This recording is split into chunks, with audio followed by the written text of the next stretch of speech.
নমস্কার, বর্ণালী রান্নাঘরে আজকের রেসিপি সম্পূর্ণ নিরামিষ পদ্ধতিতে পেঁয়াজ রসুন ছাড়া চিংড়ি মাছের মালাইকারি।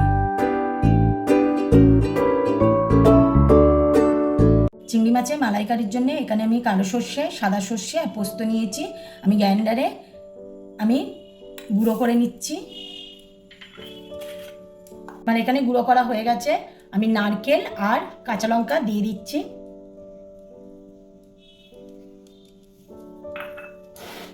এখানে আমি কিছুটা পরিমাণ জল দিলাম, দিয়ে আমি পেস্ট করে নিচ্ছি।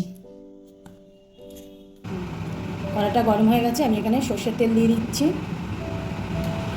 তেলটা গরম হয়ে গেছে, আমি এখানে চিংড়ি মাছটা ভেজে নিচ্ছি।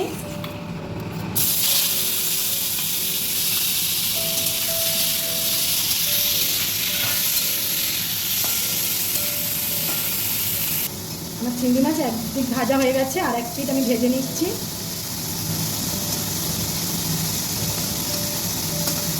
আমার চিংড়ি মাছ ভাজা হয়ে গেছে, এবার আমি তুলে নিচ্ছি। চিংড়ি মাছগুলো আমি বেশি কড়া করে ভাজিনি, হালকা ভাজলাম, কেননা বেশি কড়া করে ভাজলে চিংড়ি মাছটা শক্ত হয়ে যায়। চিংড়ি মাছ ভাজা হয়ে গেছে, আমি কড়াটা ধুয়ে আমি তেলটা দিয়ে দিলাম। তেলটা গরম হয়ে গেছে, আমি একটা কাঁচা লঙ্কা দিয়ে দিলাম। দিয়ে এখানে আমি সর্ষে, পোস্ত আর নারকেল আর কাঁচা লঙ্কা বেটে রেখেছিলাম, সেটা আমি দিয়ে দিচ্ছি।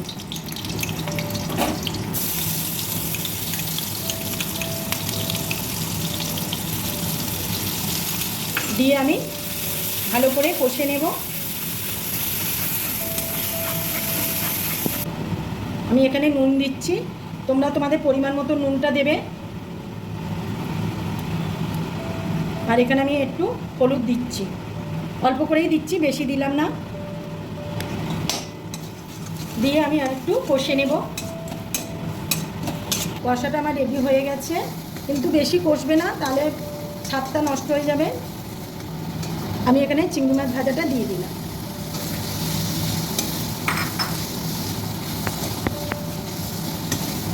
দিয়ে একটু নাড়াচাড়া করে এখানে আমি যে বাটি মিক্সিং গ্রাইন্ডারটা যেটা ধুয়ে রেখেছিলাম সেই জলটা দিয়ে দেব। আমি যে জলটা ধুয়ে রেখেছিলাম সেই জলটা দিয়ে দিচ্ছি।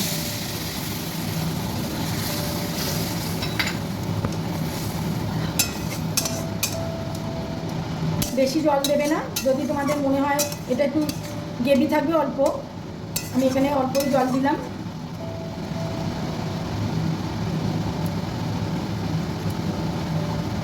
আমি একটা কাঁচা লঙ্কা ফাটিয়ে দিচ্ছি। আমি একটু সামান্য চিনি দিলাম। চিনিটা তোমাদের ইচ্ছা হলে দেবে, না হলে না দেবে। আমি স্বাদের জন্যই দিলাম। এবার আমি আঁচ কমিয়ে আমি একটু 5 মিনিটের জন্য ঢাকা দেবো। রেডি হয়ে গেছে আমার চিংড়ি মাছের মালাইকারি।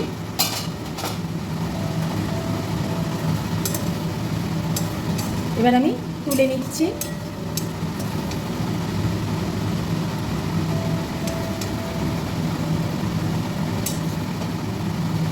রেডি হয়ে গেল রেসিপিটা ভালো লাগলে লাইক করবেন, সাবস্ক্রাইব করবেন, বেল আইকনটা ক্লিক করবেন, অনেক অনেক শেয়ার করবেন।